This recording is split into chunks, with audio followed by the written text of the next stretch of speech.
Well, good evening. Welcome to Grover Hill Zion United Methodist Church Thursday evening devotions from around the kitchen table.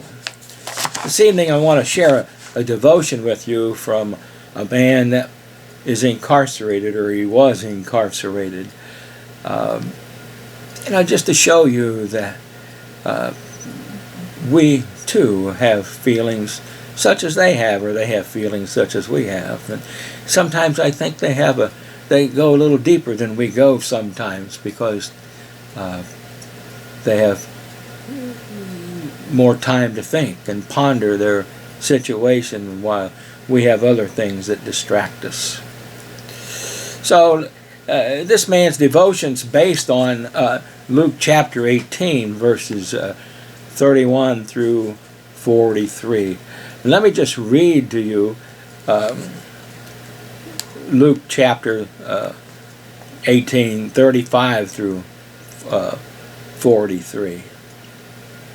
As Jesus approached Jericho, a blind man was sitting by the roadside begging. And when he heard the crowd going by, he asked what was happening. And they told him, "Jesus of Nazareth is passing by." And upon hearing this, he called out, "Jesus, Son of David, have mercy on me." And those who led the way rebuked him and told him to be quiet. But he shouted all the more, "Son of David, have mercy on me." And Jesus stopped and ordered the man to be brought to him. And when he came near, Jesus asked him, "What do you want me to do for you?" "Lord, I want to see," he replied. And Jesus said to him, "Receive your sight. Your faith has healed you." And immediately he received his sight and followed Jesus, praising God. And when all the people saw it, they also praised God. Wow.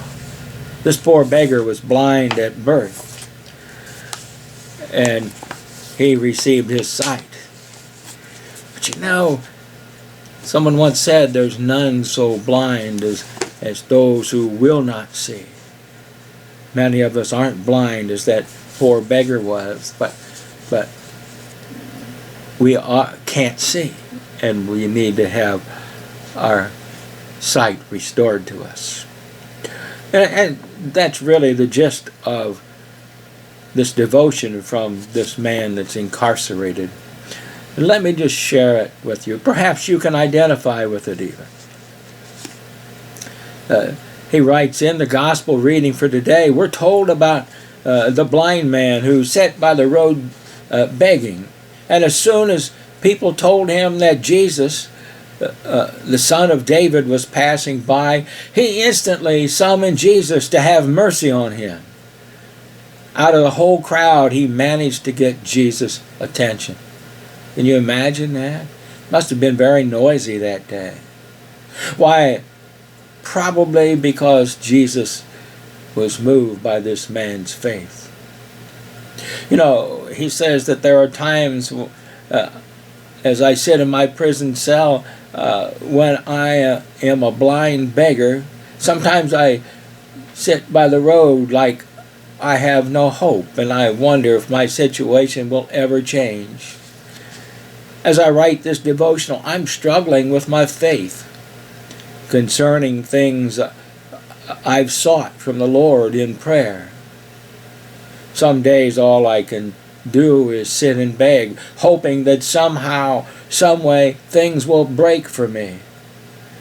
I know exactly how that blind beggar felt. I feel lonely, ostracized, unloved, kicked to the curb, punished over and over again for my sins and for my crimes.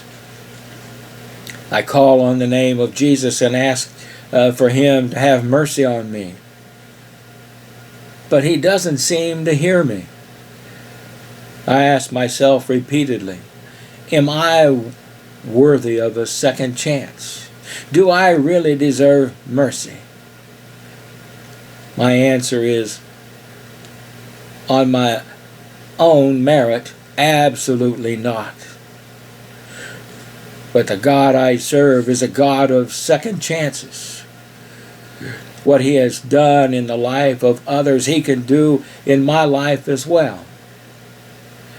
Therefore, as we lay our petitions before God, may we hear the voice of Jesus telling us, receive your sight. Your faith has made you well. May we walk in the newfound freedom He has given us. Bless the name of Jesus. And then he just simply signs it TW. It's pretty powerful devotion. You see, those folks have a deep heart as well. I hope that's helpful to you, and just remember that, whatever you go through from time to time, you're not alone. That Jesus is there. Sometimes it doesn't seem like He hears us, just like for TW. He didn't feel like Jesus was hearing him, and then he realized that Jesus is hearing him. Well, have a great and blessed week.